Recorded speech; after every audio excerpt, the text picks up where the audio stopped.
Luto-luto lang ng lumpia.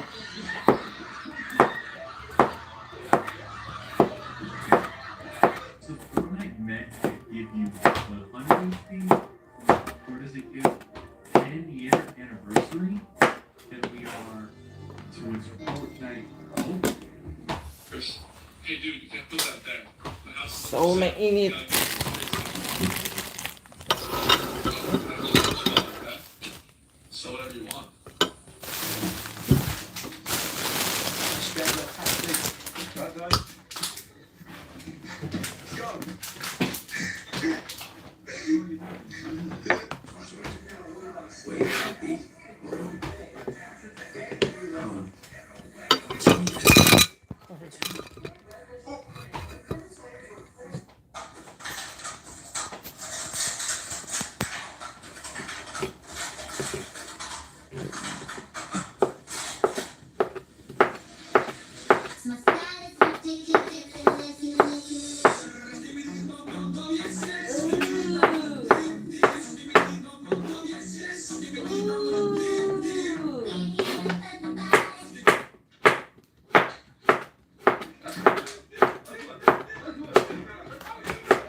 Ito pwede pakikuha mo yung ano, yung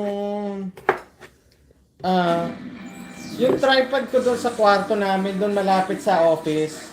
Pwede pakicheck mo doon. Hanapin mo. What? Yung tripod. I don't know what that is. Dali.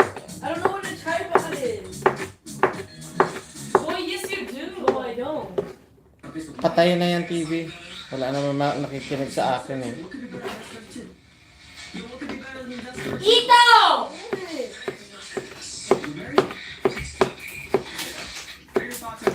Hanapin mo, dahil kakabit ko dito sa cellphone ko. Nagla-live ako. Habang nagluluto ko ng lumpia.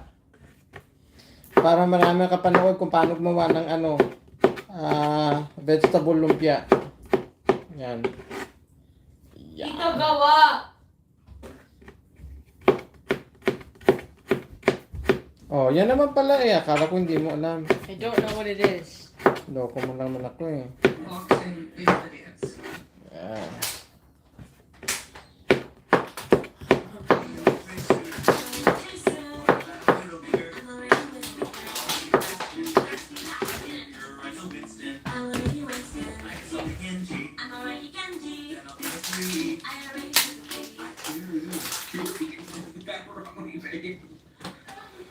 I'm a vegetarian.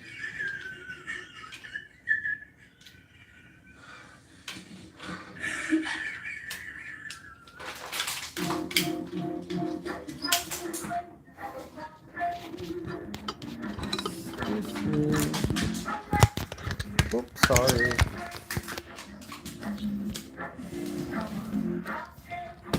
If you eat all this, you'll probably die. This isn't pasta. This is actually how many pharmaceutical companies make medicine. The ingredients are mixed together and pushed out into long, wet strands. After they go through this process, they'll be ready to be formed into pills and tablets. Sorry.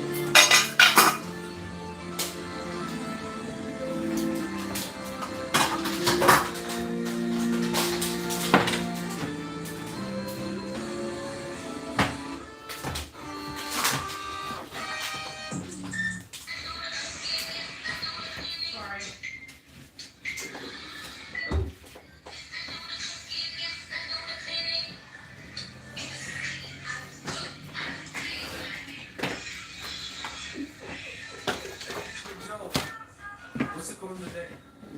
Everyone tells me to change, so I changed. I shit my pants, I had to. Hindi ko gaano nakikita.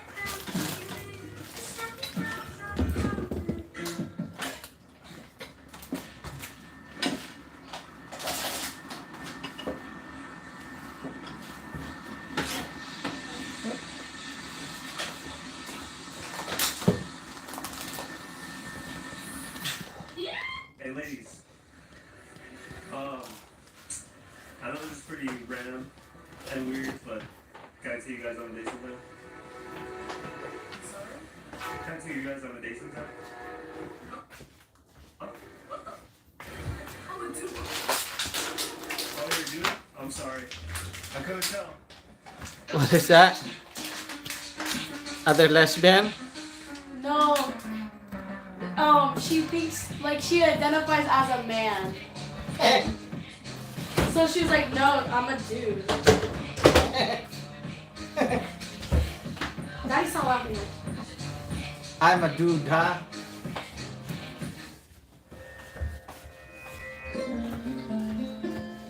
Oh, it's hard.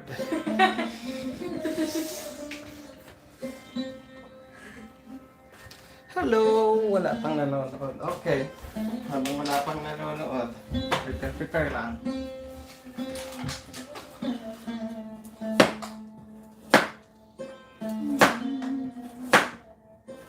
Increasing the minimum wage actually doesn't help the average person. This is teaching what should have been taught in school, part 2. So this is the breakdown.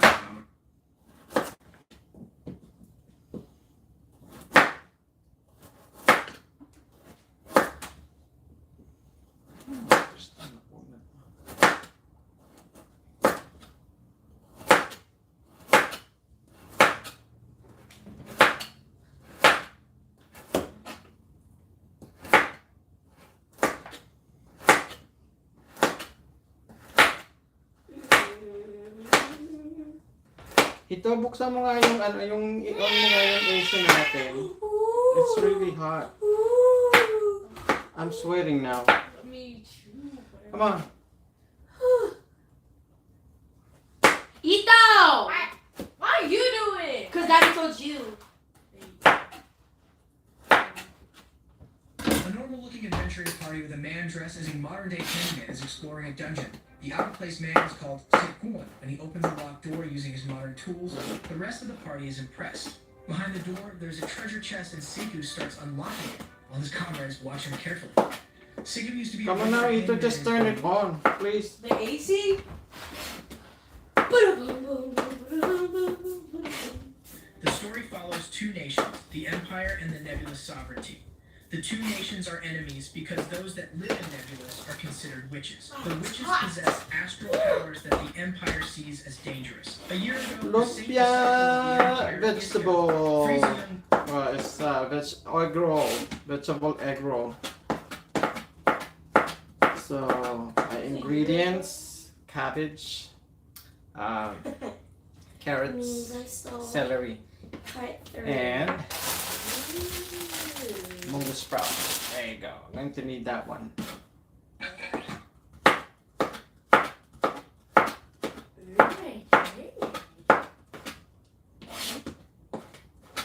Yuji was once a regular office worker in a company that worked him to the bone, and one day he died because of overwork, the upcoming rival of the great truck company. He woke up in a world of magic and monsters and reincarnated as a tamer. The next marvelous advancement in robotics is artificial intelligence. Oyster sauce. Which was considered the weakest of all classes. But thanks to the studious and intelligent slimes he befriended, he got a vast range of skills and abilities, along with a second class called Sage. But he keeps it hidden from the world. He works as an adventurer now, and on his way to complete a simple quest, he fights a ghoul-like monster, dodging its attacks and then taking it down with the help of his tame slimes, who shoot fireballs strong enough to destroy the ghoul immediately. Yujai returns to the adventurer guild with his collection of medicinal herbs, which shocks the receptionist and other adventurers who have been underestimating him. The guild boss said that he was not an ordinary tamer, but then his deputy comes running, telling him about smoke signals seen in the forest. Yuji contacts his slimes in the forest, and they tell him that they can see thousands of monsters heading towards the city from all directions. The guild boss panics and asks everyone to escape, but the adventurers volunteer to stay behind and protect the town folk. I know there is no way they can win, but Yuji comes ahead and says that he can do it. He takes out a giant dragon bone from the slime's mouth, and the people are better off not getting any nasty ideas about putting things in there. He says that using his special skills as a tamer, he can recreate the dragon's flame using this bone just once and wipe out all monsters. Everyone thinks that it is impossible, but a man with funky hair who identifies as a pineapple tells everyone that he saw Yuji's slime breathe fire and says that they should trust him. Everyone works together as they distribute medicine to the town people, and the adventurers take their position to keep the monsters out of the gate. Yuji calls his other summon, a proud wolf carrying the slime on his back, and he gives the wolf magic Red Bull to make him run fast. He himself is on high ground, overlooking the battlefield as adventurers use special shrapnel-filled grenades to kill the monsters, and then face them with their swords and bows. Then Yuji puts the dragon bone back inside the slime because it was just a decoration and says that he will get it over Yan na, naligo ka na ba? special skill called Magic Maker. Many holographic tabs Ito pa, kitanong mo kung naligo na si ate. processing power is easy for Tanongin mo kung naligo na si ate. Yan na. Easy my Sabi piece. tatanong ni daddy. Ask her if she's legal. Mhm.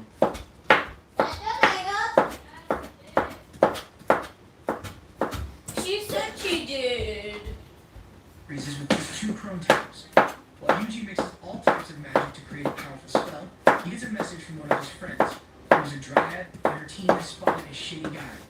Yuji uses the slime as CCTV cameras and finds that the shady man I didn't know. I didn't know.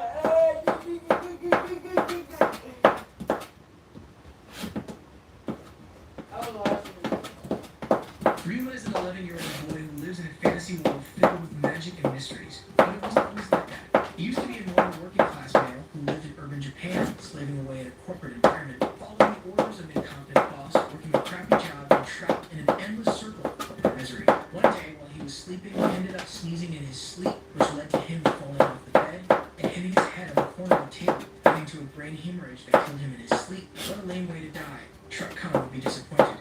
He wakes up in front of 3 strange-looking people who introduce themselves as gods. They inform him about his death, and even he acknowledges his disappointment in such a lame death.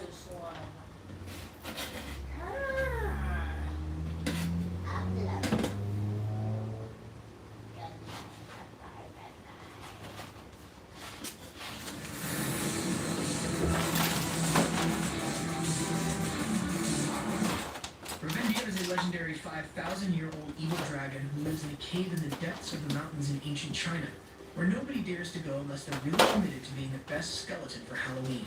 In reality, this massive dragon is a gentle giant and lives the life of inclusive eating by choice, probably after playing the good pacifist run on Undertale or seeing the sharks in Finding Nemo.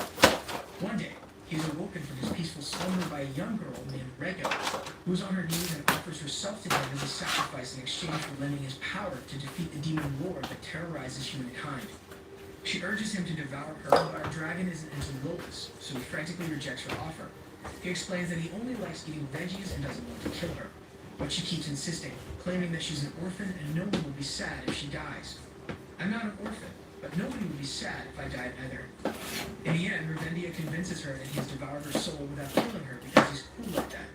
She's overjoyed to hear this and believes she is decisive now that he has her soul. Now that there's no killing necessary, he offers Reiko a ride home. Anyway, Revendia and Reiko reach her village, and the villagers wet their pants upon seeing him. After ensuring that the villagers will not hurt him out of gratitude for bringing him to their side, he plans on hiding in his little cave for a few hundred years until the villagers forget all about him. So Jackass throws a stone in his face, causing him to roar out in pain and make the villagers panic over making the evil dragon angry. The culprit reveals himself to be a rowdy young boy named Ryan who has a crush on Reiko, and is furious that the dragon dared to devour her soul. Revendia's life flashes before his eyes as he prepares himself for a painful concussion, while the boy charges at him with a bat. Thankfully, the villagers tackle him down to the ground and beg him for forgiveness.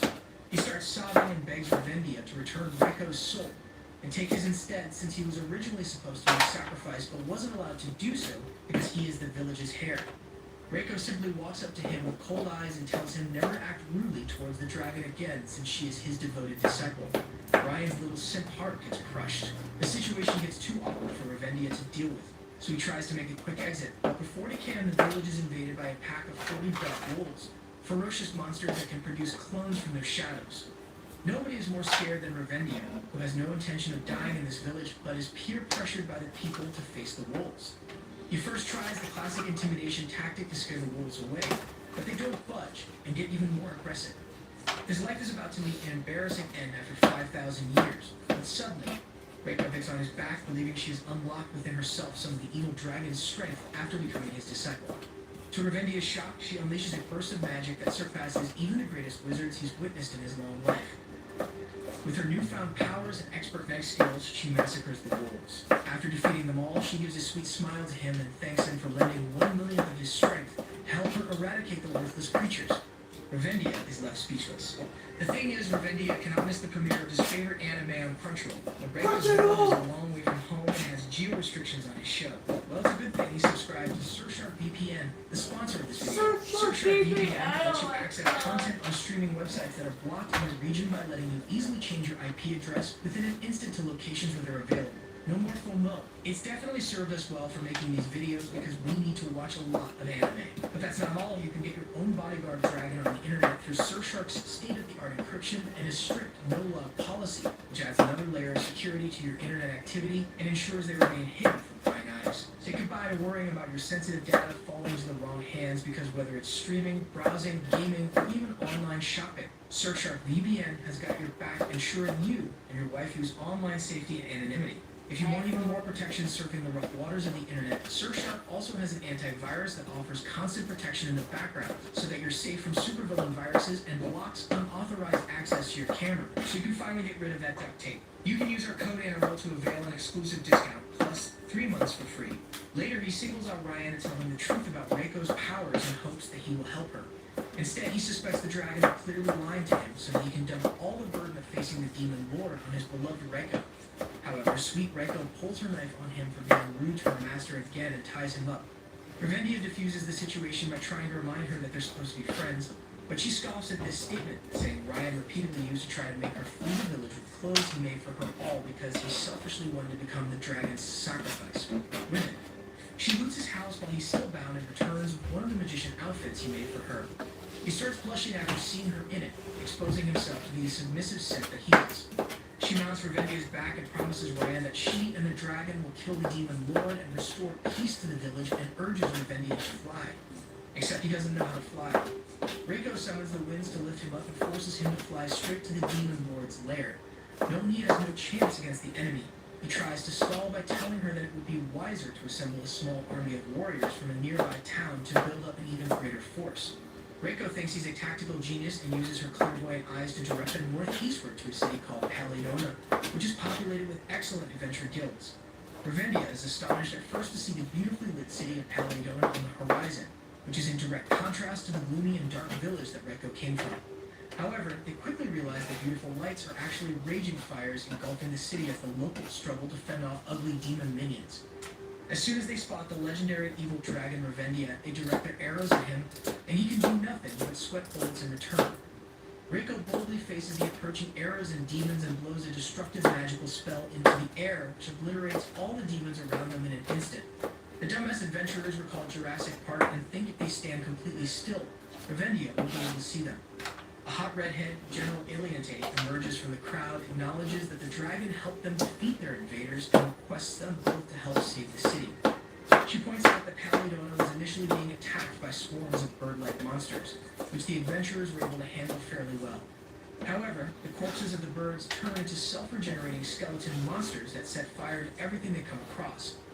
Despite being weak in combat, the pesky skeletons are in true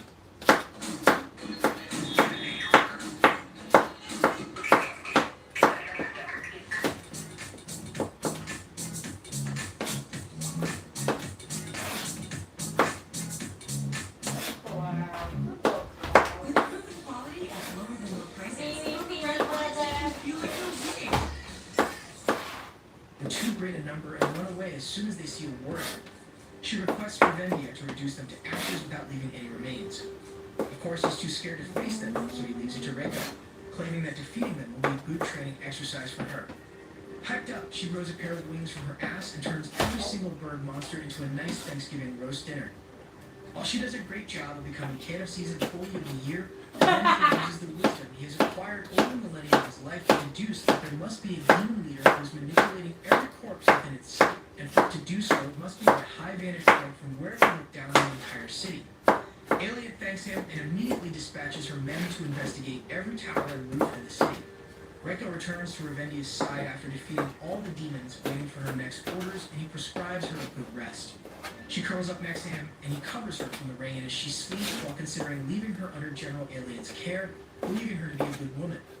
Reiko dreams of one of the memories she has of her father, causing her to cry in her sleep, but she is comforted by the warmth of Revendia. Later that night, he directly asks Alien if he can leave Reiko in the city. She doesn't trust him enough to agree yet, and asks him why he betrayed the Demon Lord since the evil dragon Revendia is meant to be one of his generals. He tries to explain the truth to her and convince her that Reiko's powers are her own and not given to her by him. However, she has the same reaction as Ryan and shames him for shoving such a big task of defeating the Demon Lord to a little girl. When he has no other justification for betraying the Demon Lord, she draws her sword at him and reveals she is actually a loyal swordsman of the Demon Lord. What? She charges at him, but before her swing can slice him into the past tense, Reiko blocks her attack with her handy knife. The two dance with their blades, sending sparks flying in all directions. However, Reiko is unable to gain the upper hand because she exhausted her magic taking down the monsters, and her combat skills are nowhere close to Alien's. Once she's done messing around with the kid, she makes a sweeping attack, which forces Reiko to jump up. However, this is merely a feint, and she launches her real attack by getting behind Reiko, who is in midair and unable to change direction. She slashes her across the back, causing her to have a rough landing on the ground. With Reiko out of the picture, she faces Revendia, whose balls are retracted into his body by now. He's convinced nothing can save him now and stays still as she swings his sword at him. He feels a blinding pain across his body and awaits his death, but nothing happens, and he opens his eyes to see his body completely unwounded. She reveals her sword doesn't inflict any wounds on its victims, only pain. Revendia is no masochist, though, and requests her to use a normal sword to give him a quick death. Alien continues attacking him and finally stops once she's satisfied. Eventually believing that he truly is a weak vegan dragon, she reveals that she was simply lying about being one of the Demon Lord's warriors as a test to gauge his strength. While Reiko is still unconscious, she advises him to keep his weakness a secret because Reiko believes in him. And there's no knowing what will happen if such a powerful young wizard loses what she's devoted to. If that's not enough, Revendia's bounty is second only to the Demon Lord. But if people found out he was weak, he'd be tailed by countless troublesome bounty hunters. Revendia appreciates having his head for himself, so he takes her advice and begs her for a solution. She whispers something into his ears and then tells him to tell Reiko the fight between them was only a dream. The next day, Reiko and Revendia awake inside a cozy inn room, but Reiko screams after seeing the evil dragon Revendia shrunk to the size of a dog. The truth is that Alien force-fed him a potion to shrink him into a more convenient size to live in the city without destroying it like it's made out of Legos. However, he lies that he did it himself to prevent himself from getting back pain from looking down on everyone. While he marches into Paladona, demanding to be taken to the evil dragon as he is a hero from the South Hellbent and reversing his religious mistake of unleashing Revendia to the world. He's humbled real quick when a loose rock tumbles down on him from the ruined buildings. Luckily, Mommy Alien saves him by stopping its fall with her bare hands and tells him the most basic necessity of heroes is to be alert constantly. After overhearing some of the adventurers gossiping about her being on par with Revendia in a fight yesterday, he begs her to be his disciple. She warns him that her training is known to be worse than hell, but he is determined to take Revendia down. She immediately makes him drag a heavy cart by himself, whipping him to keep him on his feet. When he can no longer go any further, she shoves down a gross-looking medicine to rejuvenate his strength. Just how much can he withstand for darling Reiko? Meanwhile, Revendia and Reiko leave Paladona to continue on their journey by foot. However, his legs soon give out from starvation because he can't reveal to her that he's vegan. On one of their stops, they encounter a trio of human traffickers who look forward to selling her and Revendia in the black market, thinking he is some unknown overgrown lizard species. Revendia convinces her not to kill him because if it's found out humans were killed at the hands of him, he will never have hopes of securing peace with them. The traffickers hurl insults at them non-stop, causing even the ultra-pacifist Revendia to get tired of their bullshit, so he whispers to Reiko that she can give them just a little nudge as a lesson. She blasts the leader into oblivion, instantly causing the bandits to shut up and surrender. With their injured leader in tow, they lead Revendia and Reiko straight to the cave where they have kept the rest of their slaves. While Reiko releases them, Revendia notices another much better cave right next to theirs and questions why they chose the inferior one as their base. The traffickers tremble in fear at the sight of the other cave and claim that evil resides inside it. He can't get it out of his mind though, so he gives Reiko her second training assignment, which is to escort all the slaves to the nearest.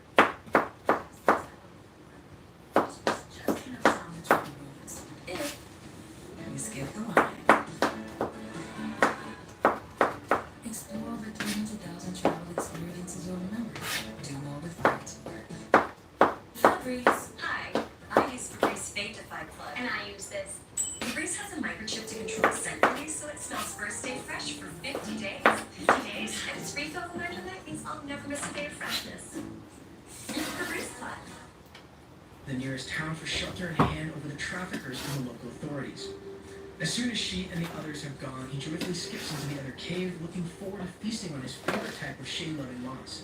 It's not long after he gallops into the cave when the hole forms under his feet, and he falls right into it. He opens his eyes to see the terrifying sight of a skeleton in front of him. Black mist gathers in front of him to form a dark, sinister robed figure with a white Joker-like smile. He lets out an evil laugh and says in a voice as deep as Corp's husband that finally, after years of waiting, a living being has entered his cave. All Revendia can do is cry out for Reiko to save him for like the 10th time. He waits for the creep to give him a gruesome death, but is surprised when he simply offers him an apple to eat. The robed figure turns out to be a friendly being who only wishes for companionship. This is a reminder to never judge a book by its cover, guys. He lays out an all-you-can-eat decadent vegetarian feast for his guest Revendia to gorge himself on. While the dragon stuffs his face with leafy greens, he notices the spirit looks rather depressed. He looks up at the ancient paintings on the cave walls and realizes that the spirit before him is the god of hunting, who came down to Earth to teach humans how to hunt and fend for themselves. Humankind cherished and worshipped him above all else for this, but once they've mastered the art of hunting, they dumped him and moved on to other things, just like my ex. Now he lives a lonely life inside this gloomy cave because he can only leave it when someone needs him to learn hunting. God of hunting is a long name, so let's call him Loner. Anyway, Revendia eats up his sob story and hesitantly volunteers to learn hunting out of pity. Immediately after he utters the words, Loner gets excited as if he were waiting for him to take the bait, and then leave the cave. His personality makes a complete 180 as he laughs like a madman and announces that he will teach Revendia everything he needs to know about hunting within 3 hours. First up is physical training because, of course, a hunter can't be expected to be any good if he can't catch up to his dinner. He makes Revendia drop and do 200 sit-ups, but they soon find out he's physically incapable of doing so because he has spines on his back. Loner's mind gets completely blown that his training has some flaw in it and quickly moves on to the next part. Second is balance training because a hunter must never lose his footing unless he wants to become dinner for his dinner. He makes Revendia cross a narrow log bridge which snaps under his weight. Again, he can't believe his eyes because it's the first time the bridge has ever broken in all his millennia of coaching. He rejoins the bridge with magic and makes Revendia cross it again and again because it keeps snapping. The only thing Revendia learns with this lesson is just how much of a fatty he is. He horribly fails no matter what Loner tries to teach him, from archery training to trap making. The last straw is when he sets off the explosive obstacle course by growing in size after some of Alanit's potion wears off. Loner falls into despair over failing to make his student graduate even after 8 hours. Revendia tries to console him by saying that he's a hopeless student anyway who's used to failing. However, Loner can't accept this because he believes there are no bad students, only bad masters. Unable to deal with the thought of not bettering his apprentice in any way, he magically sharpens his claws and declares his student has graduated. After that, Loner makes a grand exit and disappears back into the depths of his cave. Exhausted from a day full of training, Revendia falls asleep against the tree next to him. The next day, he's woken up by Reiko, who has returned from her expedition. The little gremlin reports that there's a nearby big and prosperous city called Selyanin, brimming with potential, and it's only protected by a sad excuse of a moat. She recommends conquering the city for its resources before the Demon Lord's army snatches it up. Revendia does his best to stop her from straight up invading the city, suggesting they should save their energy and simply walk into the sea to claim it. He finds it weird how such a big city is only protected by a narrow moat, so she uses her clairvoyant eyes to detect a magical protected barrier around the city and narrows the source down to the so-called Saint of Water residing inside the city.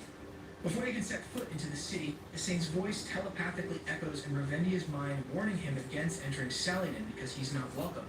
He is afraid and almost changes his mind about entering when suddenly the saint's intimidating voice transforms into frightened screams. Reiko did not come all the way here to be played and bullies the saint into lowering the barrier. Come on, ambulance! Come on, ambulance! But not for me! Revendia feels guilty for Reiko's misconduct and is eager to meet the saint and clear up any misunderstanding with her. Reiko gets ticked off that all the civilians seem to be shooting daggers at him, so she offers to poke their eyes out. However, he instead tells her that it would be far more prudent to be in disguise, claiming that the art of disguise is a valuable skill for the disciples of the evil dragon. She swallows her embarrassment like a good disciple and announces to the crowd around them that they are from a traveling circus, and that Revendia is her trained pet dragon. Immediately, the locals drop their guard out of relief, and one of them explains the tale of the city. A time long, long ago, this land was a barren desert that was unfriendly to all forms of life. However, one day, the same water arrived and blessed the land with rich streams and fertile soil, allowing the growth of the now prosperous city of Salinan. Hence, the people of Salinan worship her as their local deity. Ravendia looks forward to staying here since